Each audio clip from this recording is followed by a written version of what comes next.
सीटों का बंधन बीजेपी कैसे साधेगी गठबंधन। नमस्कार, आप देख रहे हैं इंडिया वॉइस और मैं हूं आपके साथ श्रुति अंगद। झारखंड में विधानसभा चुनाव को लेकर राजनीतिक हलचल तेज हो गई है। सभी दल अपनी तैयारियों में जुट गए हैं। इसी कड़ी में आज सुप्रीमो सुदेश महतो ने गृह मंत्री अमित शाह से दिल्ली में मुलाकात की, जिसमें झारखंड के सह प्रभारी हेमंता बिस्वा शर्मा भी मौजूद रहे। यह बैठक एनडीए में सीट शेयरिंग को लेकर महत्वपूर्ण मानी गई। खासकर पिछले चुनाव में गठबंधन टूटने के अनुभव को देखते हुए सूत्रों से मिली जानकारी के अनुसार इस बार पार्टी के बीच चर्चा की जा रही है कि किस सीट पर किस पार्टी की दावेदारी मजबूत है। तो चुनाव से पहले ही बीजेपी में मान मनोबल का दौर जारी है। सवाल कई है और सवाल हमारे दिग्गज मेहमानों से जानेंगे, लेकिन बीजेपी में सीट शेयरिंग को लेकर घमासान तेज है। एनडीए का कुनबा अब चुनाव से पहले ही वहां पर आपसी कलह का मंजर भी देखने को मिल रहा है। तो 2019 के विधानसभा चुनाव के विपरीत 2024 में भाजपा और आजसू गठबंधन के बाद एनडीए और इंडिया गठबंधन के बीच लड़ाई काफी रोमांचक हो गई है। इसके अलावा पूर्व सीएम रहे और कोल्हान के शेर चंपई सोरेन भाजपा में शामिल हो गए हैं। ऐसे में कोल्हान क्षेत्र में भी स्थिति 2019 की तरह बिल्कुल नहीं है। बीजेपी के पास कई ऐसे आदिवासी चेहरे हैं जिसको लेकर वो दावा पेश कर सकती है, लेकिन क्या 2019 वाली गलती को फिर दोहराएगी बीजेपी? आखिर एनडीए कुनबा के अंदर सीट पर हो रहे मंथन का असर क्या जेएमएम को फायदा पहुंचाएंगे? जानेंगे आज के इन सभी सवालों का जवाब हमारे दिग्गज मेहमानों के साथ, लेकिन उससे पहले आप ये रिपोर्ट देखिए। हरियाणा और जम्मू कश्मीर के चुनाव अभी चल ही रहे हैं, लेकिन बीजेपी ने इसी दरमियान झारखंड को लेकर अपनी तैयारी शुरू कर दी है। झारखंड चुनाव को लेकर खबर है कि रविवार देर रात गृह मंत्री अमित शाह के आवास पर एक बहुत अहम बैठक हुई, हाई लेवल मीटिंग। इस बैठक में बीजेपी और आजसू पार्टी के बीच सीट शेयरिंग को लेकर मंथन और चिंतन भी हुआ है। दरअसल बीजेपी झारखंड की सत्ता की चाबी पाने के लिए पूरे प्रदेश में 560 किलोमीटर की परिवर्तन यात्रा निकाल रही है। पीएम मोदी से लेकर तमाम केंद्रीय मंत्री और केंद्रीय मंत्रियों से लेकर बीजेपी शासित प्रदेशों के मुख्यमंत्री तक झारखंड में सियासी कसरत कर रहे हैं। लेकिन झारखंड में चुनाव के पहले बीजेपी की सबसे बड़ी मुसीबत कुछ और नहीं बल्कि सीट शेयरिंग है। जी, बीजेपी की सियासत के सारथी कहें या फिर एनडीए में शामिल जेडीयू, एलजेपी, हम और आजसू के बीच सीटों को लेकर घमासान छिड़ने के पूरे आसार हैं।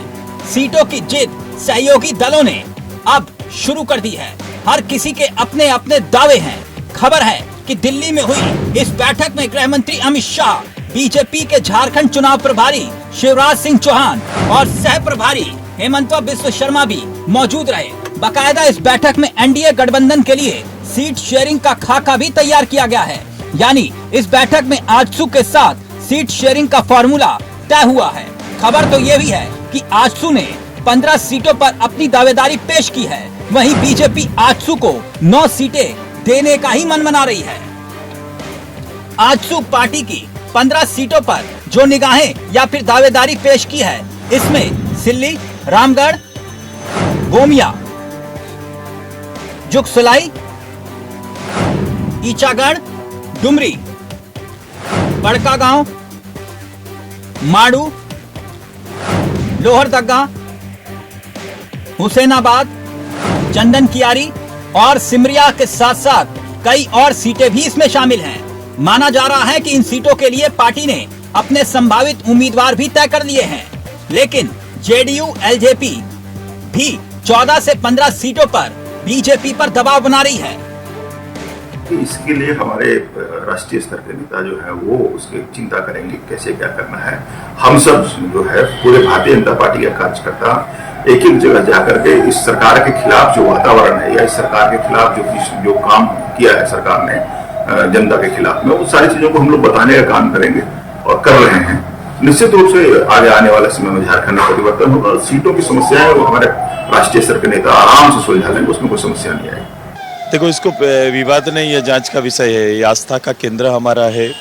एक इस राष्ट्र का है, और वहाँ अगर इस तरह के अंदेशा कहीं से भी आया है तो इसकी बारीकी से जांच होनी चाहिए, यही कहेंगे, और जांच उपरांत ही प्रतिक्रिया ठीक रहेगा। हाँ, निश्चित रूप से हम लोग उसी पर हमारी मुलाकात है। राज्य के में लगातार के एजेंडों पर बात हो रही है, सीट पर बात हो रही है, चुनाव के संदर्भ में चर्चाएं चल रही है। वैसे जमीनी हकीकत देखें तो जिस पार्टी के पास राज्य में ना तो नेता हैं और ना ही संगठन और ना ही उम्मीदवार, वो भी बीजेपी से बार्गेनिंग कर रहे हैं। ऐसे में बीजेपी कोई रिस्क नहीं लेना चाहती, क्योंकि सहयोगियों की सीट के दावे जमीनी हकीकत से मेल नहीं खा रहे हैं। हालांकि सहयोगी दल सीटों की जिद छोड़ने के लिए तैयार नहीं है। अब बीजेपी अपने सहयोगियों को कैसे मनाती है, देखना वाकई में दिलचस्प होगा। Bureau report, India voice, Ranchi.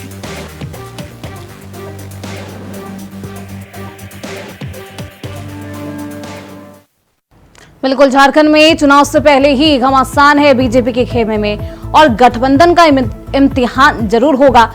देखना बेहद दिलचस्प होगा कि आखिरकार किस तरीके से भाजपा अपने रूठे हुए सहयोगी दलों को मनाती है, वो भी अपने ही मांग पर। सीधे रुख करते अपने मेहमानों की तरफ। हमारे साथ विजय चौरसिया बीजेपी के प्रवक्ता जुड़ चुके हैं, विजय साहू आजसू के प्रवक्ता, एएस देओल जेएमएम के प्रवक्ता, एलएन तिवारी कांग्रेस के नेता हमारे साथ मौजूद है। बहुत स्वागत है आप सभी का। तो सबसे पहले मैं आना चाहूंगी विजय जी आपके पास। चुनाव से पहले एनडीए में सीटों को लेकर घमासान तेज है। 2019 में जो हुआ कहीं वही फिर से ना हो जाए, क्योंकि नुकसान फिर तय होगा जिस तरीके से 2019 में हुआ था। नहीं, बातें चल रही है मैम, और बहुत जल्द इसका निराकरण निकल जाएगा। और हम लोग जिस तरह से साझा हम लोग पूरे हिंदुस्तान में गठबंधन हमारा है, कुछ उसी तरह का झारखंड में भी हमारा गठबंधन रहेगा। और सीटों का जो तालमेल है, सीटों का जो बंटवारा है, वो मंथन चल रहा है। हम एक एक सीट पे नजर गड़ाए हुए हैं, और निश्चित रूप से झारखंड की वर्तमान सरकार के खिलाफ जो आक्रोश है सूबे में, वो हम लोग ऐसे ही जाया नहीं होने देंगे। और एक एक सीट में हमारी निगाह है, और बहुत जल्द सीटों का जो खाका है वो आप सभी के सामने नजर आएगा। मुझे लगता है विजय जी, ना ही आपके पास वैसी नेतृत्व है जिस तरीके से अभी जेएमएम के पास है। उनके पास मुख्यमंत्री को लेकर भी कोई भी कंफ्यूजन नहीं है, और अब आपकी पार्टी के अंदर सीट शेयरिंग को लेकर भी असमंजस है, काफी उतार चढ़ाव देखने को मिल रहा है। ठीक है, आजसू विजय साहू हमारे साथ मौजूद है, आजसू के प्रवक्ता हैं। उनकी पार्टी क्या चाहती है विजय जी? का नैसर्गिक अलायंस इस राज्य में है, और हम लोग बहुत बेहतर तरीके से इंटैक्ट होकर के इस राज्य में चुनाव लड़ेंगे। आदरणीय सुरेश कुमार महतो जेपी नड्डा और आदरणीय हेमंत से लेकर के अमित शाह जी चर्चा कर रहे हैं, और बहुत इंटैक्टनेस के साथ। पिछले बार अनफॉर्चुनेटली हम लोग का गठबंधन नहीं हुआ था, तो झारखंड मुक्ति मोर्चा और ये महागठबंधन की सरकार बन गई, लेकिन नेशनल एनडीए का। बिल्कुल विजय जी, 2019 में भी सेम चीज पे ही बात अटकी थी। उसके बाद जो हुआ सभी जानते हैं। 2019 में सबसे ज्यादा नुकसान किसी को हुआ था तो भाजपा को ही हुआ था। सरकार आते आते नहीं बन पाई। ऐसे में जेएमएम पार्टी क्या सोचती है, क्या इस बार भी वैसा ही होगा, क्योंकि भाजपा सीट दे पाएगी जितनी आपकी मांगे है उतनी, या फिर नहीं? AS Deol ji. Thank you Shruti. देखिए, जो बहुत दिन से न्यूज में चल रहा है कि बड़े बड़े चेहरे झारखंड में आ रहे हैं, पोस्टर बॉयज। तो बचपन में आपने भी पढ़ी होगी एक छोटी सी पोएम जो बच्चों को केजी वगैरह में पढ़ाते हैं, Humpty Dumpty sat on a wall, Humpty Dumpty had a great fall, all the Kings horses and all the Kings man कुंट Humpty together again. तो देखिए, ये एक बार जो हम्टी दीवार से गिर गया है, और ये एनालॉजी है, मेटाफर है बीजेपी के लिए, जो जनता की, झारखंड की जनता की आंखों से गिर गई है। तो जितने भी राजा के घोड़े और राजा के आदमी यहाँ आ जाए, दोबारा अब हम्टी एक साथ नहीं हो सकता। और इनकी जो चाह है अंदर से यहाँ के पुनः ये राज छीनने की और अपने अधीन करने की, ये पॉसिबल नहीं है। देखिए, आप दिखा रहे थे कि सुदेश महतो जी कल गए, गृह मंत्री से मिलने गए, और साथ साथ एक और न्यूज चल रही थी कि झारखंड हाई कोर्ट में शायद सीबीआई ने कोई नेशनल गेम्स के फ्रॉड में क्लोजर रिपोर्ट दी थी, जिसमें इनको कहा गया था कि नहीं, ये उस समय ये सुदेश जी के अंडर वो डिपार्टमेंट था और उसमें इनको क्लीन चिट दी गई सीबीआई द्वारा। तो हाईकोर्ट ने कहा नहीं नहीं, आप ठीक से फिर से जांच करो, ये हम नहीं मानेंगे आपकी रिपोर्ट। तो कहीं ना कहीं वो भी डर मन में होगा। तब ये भी एक इम्पोर्टेंट पॉइंट है क्योंकि अमित शाह जी से मिलने गए। तो देखिए, मुझे लगता है कि जिस तरह से जो बीजेपी का थॉट प्रोसेस रहा है, तो आजसू अगर लड़ेगी भी बीजेपी के साथ तो 7 से 9 सीटों से ज्यादा ये जीवन में सोचना छोड़ दें। 9 तो आपने बहुत बोल दिया, 9 भी नहीं, 7 से 8 या 9 मैक्सिमम। मतलब कह रहे हैं देव जी कि बीजेपी आजसू की वो मांग नहीं मानेगी और 9 तो हमने बहुत ज्यादा बोल दिया है, 8 सीटों पर ही समेट देगी। मैं वही बोल रहा हूँ ना कि जैसे ईडी सीबीआई हमारे पीछे लगी है, तो ये अपने पार्टी को थोड़ी छोड़ते हैं। इनके अपने संगी साथी क्या सोचते हैं? जो रात इंदौरी ने कहा था ना कि लगेगी आग तो विजय जी आएंगे मुस्कुरा रहे हैं घर बस। में। ठीक, हाँ, तो विजय जी इसमें हिंदुस्तान है, हमारा घर थोड़ी है यहाँ पर, सब चलेंगे। दोनों हाथों से लूटने का काम किया। राज्य में जो आक्रोश है, उस आक्रोश से पहले ये बचले, महागठबंधन की सरकार बचले। हमारा सीट कितना मिलेगा, क्या मिलेगा, हम लोग का आंतरिक मामला हम लोग तय कर लेंगे। लेकिन आपके साथ जो लोग हैं और बहुत सारे दल आपके साथ है, आप कैसे करोगे वो देख लो। क्योंकि झारखंड प्रदेश में ये लोग फिर चाहते हैं किसी तरह एनडीए एक साथ चुनाव नहीं लड़े आपसे भाजपा और इनको लाभ मिल जाए। तो इनको लग रहा है ये तय करना हमारे दल का नेता का जिम्मेवारी है, हमारे भारतीय जनता पार्टी के नेता की जिम्मेवारी है। ये अपने अंदर जो कला उठेंगे, जो तय करेंगे, उसमें ये देख ले। इस बार एनडीए की सरकार यहाँ बन रही है और लोगों ने जो मैंडेट दिया था महागठबंधन को, चारों तरफ लूट अत्याचार। और अभी तो आप देखिए कि किस तरह से अभी फिर आज मेरे क्षेत्र के एक नौजवान साथी का मृत्यु हो गया। हम तो सरकार से डिमांड कर रहे हैं कि उत्पाद सिपाही भर्ती में जिनकी मृत्यु हुई उनको 1 करोड़ और सरकारी नौकरी दीजिए। आप मैया सम्मान योजना दे रहे हैं 1000 रुपया, चूल्हा खर्चा नहीं दिए, चुनाव खर्चा देने का प्रयास आप कर रहे हैं। आज देखिए कि आजसू पार्टी का चूल्हा प्रमुख सम्मेलन सब जगह सभी विधानसभा में हो रहा है। वो आक्रोश देखिएगा लोगों का कि हजारों हजार की संख्या में इनके खिलाफ सरकार के खिलाफ लोग कार्यक्रम में आ रहे हैं। तिवारी जी एक निवेदन है कि जो बातें मुझे बोलने का अवसर दिया जा रहा है, मैं आग्रह पूर्वक निवेदन करता हूं कि बीच में टोका टोकी ना हो। मैंने बोलिए, अभी मैं भाजपा के मित्रों से सुन रहा था, उन्होंने कहा कि महागठबंधन की सरकार आक्रोश से बचे। बहुत सुंदर है, इनके सलाह के लिए इनको बधाई देता हूं, धन्यवाद देता हूं। लेकिन मैं इनसे ये पूछना चाहता हूं कि क्या तिरुपति में जो अभी लड्डू में गाय का चर्बी और मछली का तेल खिलाए, इस आक्रोश से ये उभरेंगे क्या? अभी कह रहे थे कि ये अपना गठबंधन अपने मित्र दलों को देखे। हम ये पूछना चाहते हैं कि इसी तरह का नारा दिया जा रहा था लंबे लंबे भाषण में। आदरणीय प्रधानमंत्री कहते थे बायां हाथ उठाकर ऐसे, अब की बार दाहिना हाथ से कहते थे 400 पार। अब की बार 400 पार सरकार इनकी थी। ये देखिए गलत बात है, गलत बात है, मैंने नहीं टोका है। शांति से सुनिए, शांति से सुनिए, शांति से सुनिए। अब की बार 400 पार, 303 था, चले आए 240 पर। घबराइए नहीं, घबराइए, धैर्यपूर्वक सुनिए, धैर्यपूर्वक सुनिए, धैर्य से सुनिए, धैर्य से सुनिए, धैर्य से सुनिए, धैर्य से सुनिए, धैर्य से सुनिए। आपका हम बौद्धिक सुनने के लिए नहीं बैठे। आप बोले तभी आप, हम बोले तभी आप। श्रुति जी इनको रोकिए, श्रुति जी रोकिए, वरना डिबेट छोड़ देंगे। ठीक है, तिवारी जी को बोलने का मौका दीजिए, फिर आप उसका जवाब दे दीजिएगा। ठीक है, तिवारी जी आप बोलिए। हम ये कह रहे हैं कि ये वस्त्र विहीन हो गए, आवरण उतर गया, अब ये लगातार डाउनफॉल में जा रहे हैं। इनके यहाँ भूकंप जा रहे हैं, जितना हमारे दल से भगोड़ा भगा करके लिए हैं, अब उसका पाप का फल कौन भोगेगा? हम तो अपना घर संभाल लिए, अब की बार 400 पार।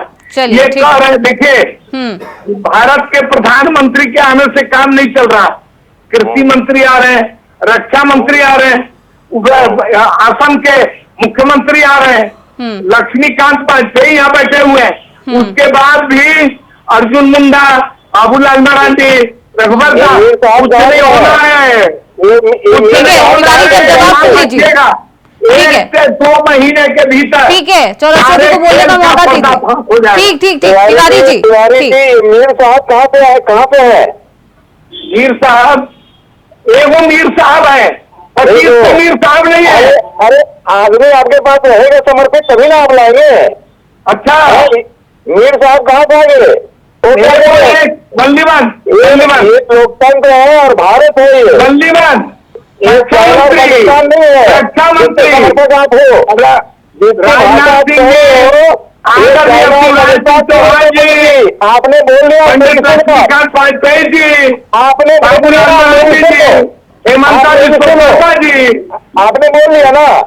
अब आप मेरी सुनो, ये चाइना और पाकिस्तान नहीं है, ये भारत है, लोकतंत्र है। यहाँ पे यहाँ सभी को आने का, अपनी बातों को रखने का हक है। जनता डिसीजन लेगी कि उसके लिए क्या अच्छा है और क्या बुरा है।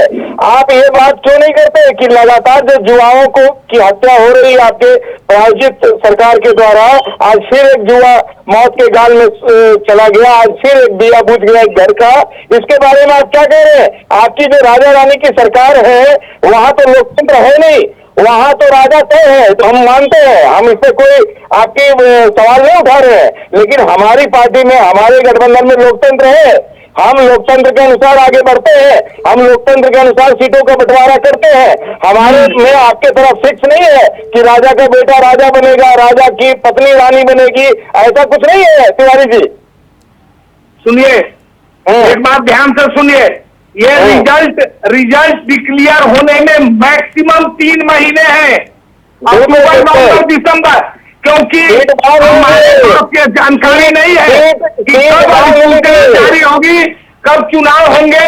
हम अनुमान से बोल रहे हैं।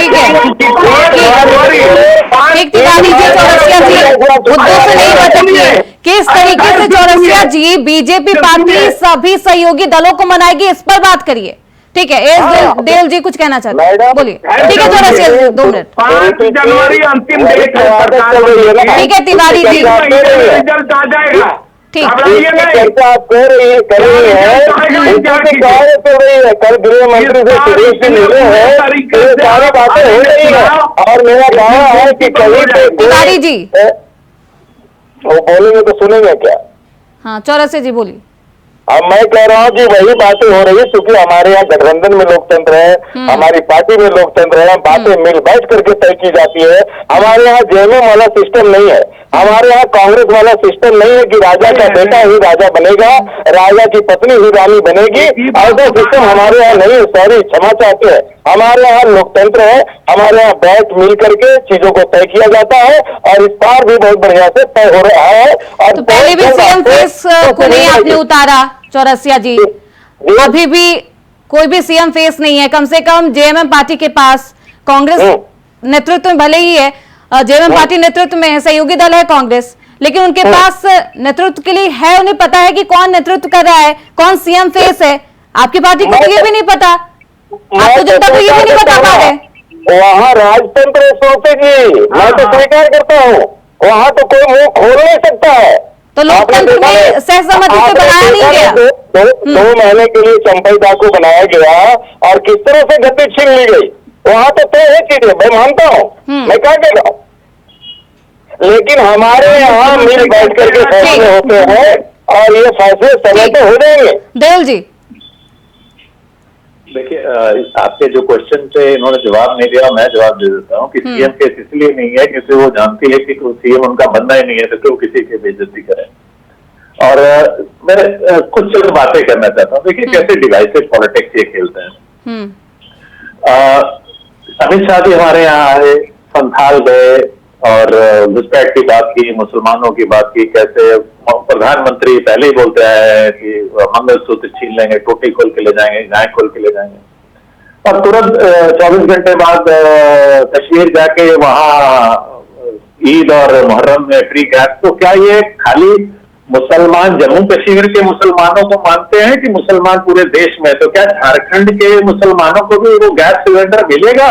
मैं पूछना चाहता हूँ बीजेपी के प्रवक्ता से। ठीक है, यहाँ आके जहर उगला, वहां जाके सिलेंडर भी फिल करा रहे हैं फ्री में। तो ये हिपोक्रेसी है, हाइट ऑफ हिपोक्रेसी। अभी देखिए ये जनता बेवकूफ नहीं है, का आरोप लगा रहे हैं एसदेओल जी। चौरसिया जी जवाब दीजिए। ऐसा कुछ नहीं है। देखिए इन लोग को कुछ भी प्रधानमंत्री सबका साथ सबके विश्वास पे कायम है और वही उसी रास्ते पे चलते हैं और पूरे देश की जनता इस बात को स्वीकार कर चुकी है। इसीलिए ये लोग मुंह के भी खाते हैं और लाख दावों के बावजूद ये लोग पिछड़ते जा रहे हैं। प्रधानमंत्री देश के जा रहे हैं, इन्हें गर्व करना चाहिए। लेकिन ये आप जानते हैं कि राहुल गांधी अमेरिका जाकर मांग लीजिए, इन्हें अपने देश की अस्मिता और अपनी देश में गौरव का ले रहे हैं। साहित्य का इसलिए बोलते हैं अनपढ़ लोगों को नई गद्दारी सौंपनी चाहिए। जिस तरह का एग्जाम होता है उसी का जवाब देना चाहिए। ठीक, शिफ्ट बनाने वालों से नहीं चलता देश। ठीक है, विजय साहू जी कुछ बोलना चाहते हैं, बोलिए। मैं यही बोलना चाहता हूँ कि साहू जी एक ही सवाल है आपके लिए, अगर मांगे पूरी नहीं हुई तो फिर क्या 2019 वाला ही कदम या फिर कुछ अलग?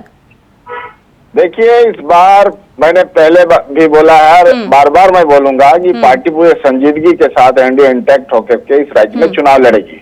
क्योंकि अनफॉर्चुनेटली हमारी जो गलती थी उसका खामियाजा पूरा झारखंड भुगत चुका है और ये भ्रष्टाचारी सरकार इस राज्य को लूटने का काम किया, कोई भी काम नहीं हुआ, लोगों का पॉकेट का टेम्परेचर खत्म हो गया है। इसलिए मैं बोलना चाहूंगा कि एनडीए आने वाली है और इनकी सरकार जाने वाली है। अब ये कुछ भी दलील दे ले, इनका समय पार हो गया, इनका जो काम करने का सिस्टम था वो फेल हो गया, अब सारा चीज बैकलॉग में चला गया है। तो उसको फिर से हम लोग को पूरा करना होगा, क्योंकि सरकार हमारी आएगी तो फिर से हम लोगों को फिर से बचेंगे और चीजों को बनाने का काम करेंगे। एलन तिवारी फ्रस्ट्रेशन में रहते हैं, कांग्रेस पार्टी हमेशा फ्रस्ट्रेशन में रहती है। कांग्रेस पार्टी इस राज्य को हमेशा सताने का काम किया। 50 साल से कांग्रेस पार्टी ने इस राज्य को मैंने यहाँ के आंदोलन को कुचलने का काम किया। कांग्रेस पार्टी क्या बात करेगी इस राज्य के बारे में?